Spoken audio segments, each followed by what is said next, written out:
Hello everyone, here I am Sagar Wadet. Let us continue our discussion about the chapter number 1 in a 12th class physics, electric charge and its field. At the end, if you seen our part number 1 video on YouTube, you will get a discussion about the Coulomb's law. At the end, we will get some this type of relationships and results. Okay, the Coulomb's law tells us in a idea about the force present between 2 point charge. Any two charges are separated by some distance. What forces they are feeling in between? This force is defined by the Coulomb's force. So as you can see in the first mathematical expressions, which is tells us about the force, which is F is the force between 2 point charge, K is the constant, Q1, Q2 is the charge of the respective charges, and R is the distance between it and its square. That is very clear to you. This is all about the sorry this is all about the magnitude of its, and here we are discussing the particular direction because the force is the vector. So the F12 is the force feel by the particle number 1. Suppose this is our 1 and this is our second, then the F12 should be F12 is this direction. It means that is a force feel by the particle number 1 due to 2, okay, which is 1 upon 4 pi epsilon 0 is nothing but the K expression. As you know, we discussed 9 into 10 to the power 9 Newton, Q1 Q2 and the R12 is the distance between R particle number 1 particle number 2 and its square, and this is unit vector tells us about the directions exactly opposite in the sense. Okay, now we are extending our discussions to the in the one more level. Okay, before the going into the our next topic, you should know, recall the 11th standard, the vector additions rules, which is help us with the parallelogram addition rule. Suppose we have a two vector A and B which is joined by the tail to tail. There is a we have a provision to do with the head to tail method and tail to tail method. This is a parallelogram is the tail to tail method like structure, and this vector A and this vector B, if you join in the tail to tail way, then the projections of vector A on the B on the head of the B with this one, the vector B's projections on vector A's head, which is like this, it makes one square, and then joining of the two end, which is a resultant vectors, which is leads the nothing but the summation of respective vectors is which is present A and B, so that R can be that we already discussed in 11th class, so you should know about these things. Okay, so this is what we are discussing today, the forces between multiple charges. It means the Coulomb's is tells us up to the two charge, but not in every cases we have only two charge. As we can see in a sodium, it means there is a 11 electron 11 proton. It means there is a any number of protons and electrons and any number of charges can present. So there is a no in such a cases we have only two, so we should know what kind of forces should be there in the presence of such type of systems. There the not only one or two charges, there are the n number of charges are present. Consider a system of n stationary charge q1 q2 q3 and so on. So as you can see in the particular this our case, here we are taking 1 2 and this is 3. We are taking 3 charge instead of 2, our discussion earlier. Okay, so here especially we are focusing the field force by the particle number 1. Particle, whenever I say particle, it means that is a one of the charge, the particle number 1 due to the others presence. It means second number present or third number present. So this is also true for likewise, the field force by the q2 due to presence of q1 and q3. But here, for our simplicity, for the understanding better way, we are supposing the force feel by the q1 due to presence of q2 and q3. Okay, okay, now we have a one observation point O. The distance of the point charges from the observation point respectively, the q1 at the distance of r1, q2 at the distance of r2, and q3 is the distance of r3. Is it okay? Okay, now distance between q1 and q2 is the r12 because it's the 1 2, and then q1 and q3 this is r13 likewise. Okay, as you can see. Now don't see anywhere else where I am not leads you. Now remember that what we discussed. Now forget it about this third particles are present. Think about this, only two is present. Then what sort of conditions we have? The force on q1 due to q2 is this. So this is f12, and we well known what is f12 should be. Then f12 is 1 upon k q1 q2 r12 square r12 unit vector, that your k is equal to 1 upon 4 pi epsilon 0. This is what structure. It means this is the force feel by the particle number 1 in due to presence of particle number 2. Okay, now forget it about 2 is present, then 1 and 3 only present, and the force on 1 due to 3 which is the towards likewise. So this is direction of f13. Okay, then what is f13 should be 1 upon 4 pi epsilon 0 q13 r13 unit vector r13. Okay, now read it here what contain. I write force on any charge. It means particularly here we have q1, any charge due to the number of other charge, we have other charge 2 more, is vector sum of all forces on that change due to the other charges. So it means force by the f12 f13, then the force is total force. Now I want to see what total force field, because there is a one force, it is f12, second force is f13. If it is fourth particle, it means somewhere here the one particle, then there also one f14 is present. Then the what total force feel by the particle number q1. So this is nothing but the you can do with the just summation of respective forces. This is called vector sum. The individual force are unaffected due to the presence of the other charges. This term has a nothing but the principle of superposition. You have to just add it. Then the total force feel by the charge number 1 f1 is equal to sum of the other two f12 f13. If the f1 fourth particle is present, then f14 likewise.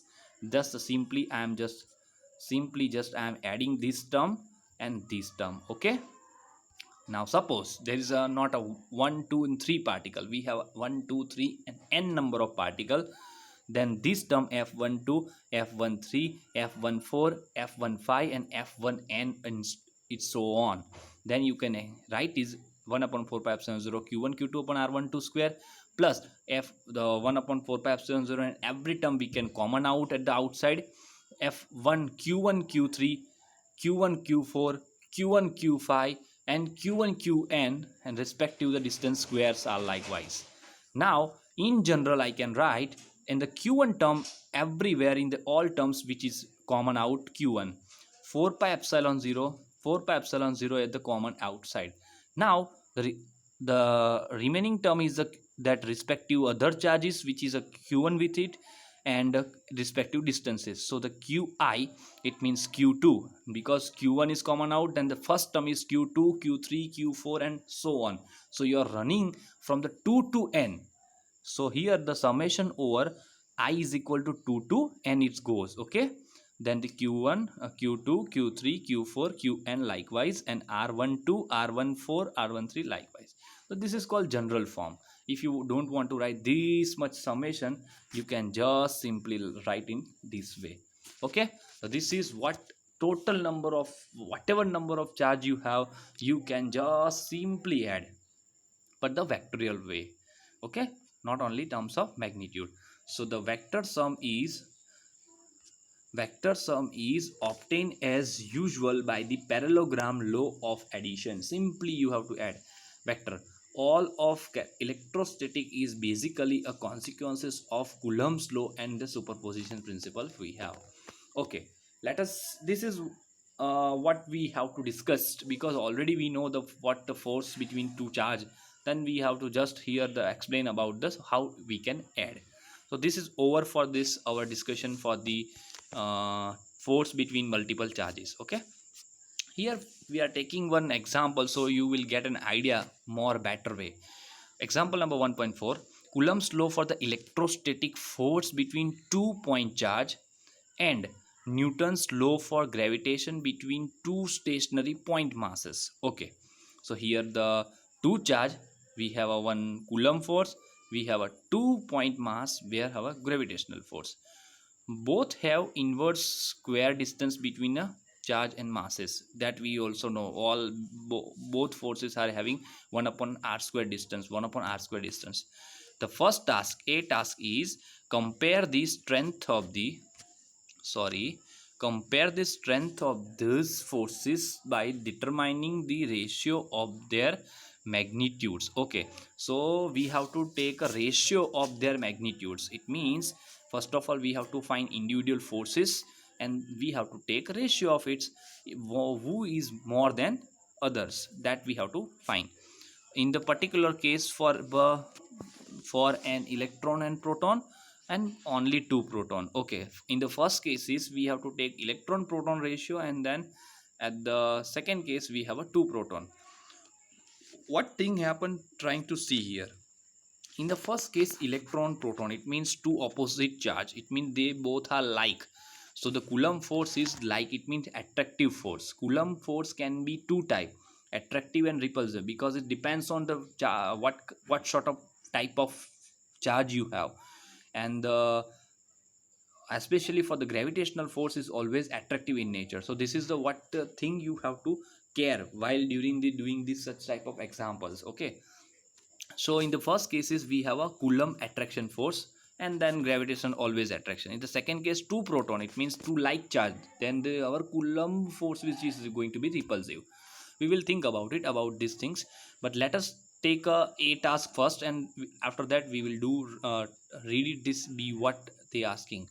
Okay, a as we know, the electrostatic force between the two charges is expressed as this expression, Fe is equal to minus why I am taking minus, because it is at a minus sign is shows us the attraction force.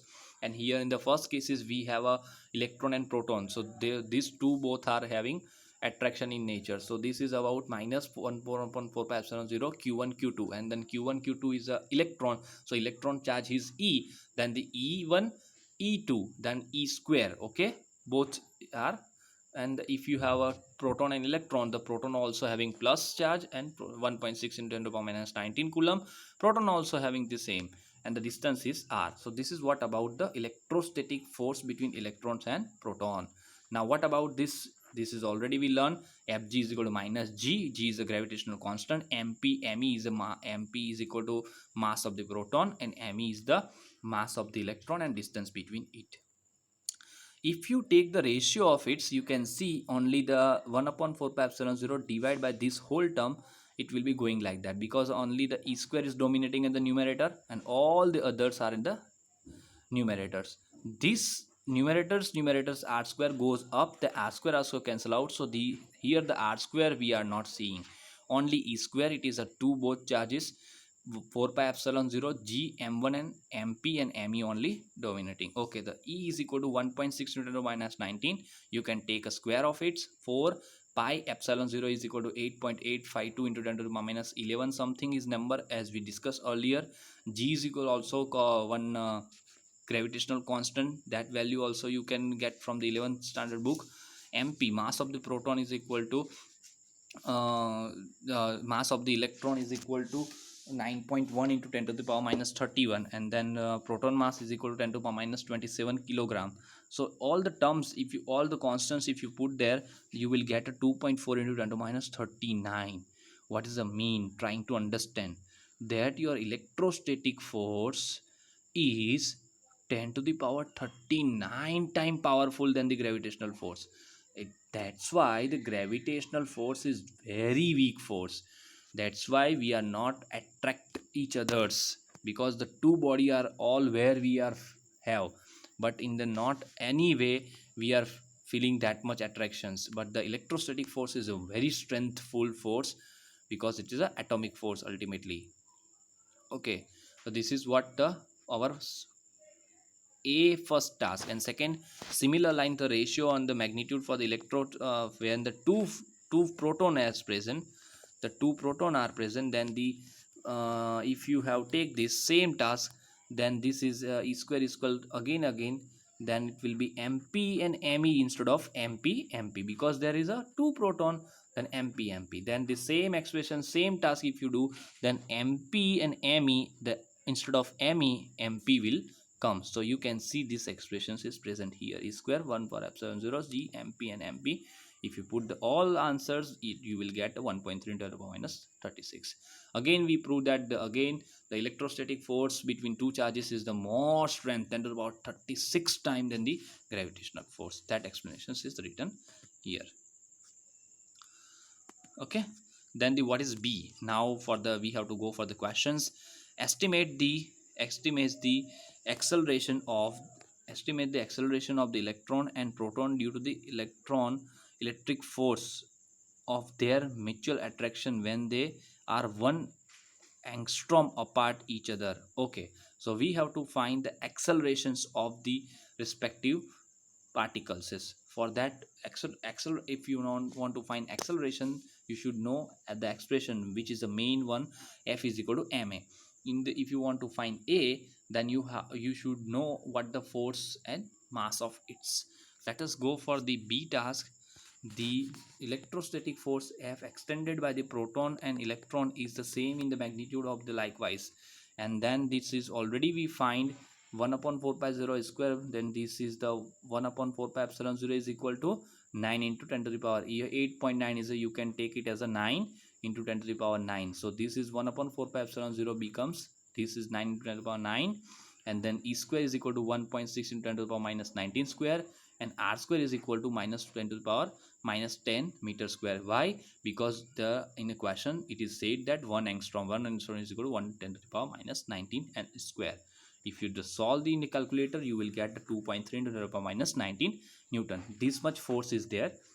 If you know force, if you know mass of it, divide by the force, divided by the mass, you will get acceleration. So this is force 2.3 and divide by the 9.1 10 to the power minus 9 electron mass, you will get acceleration of the electron.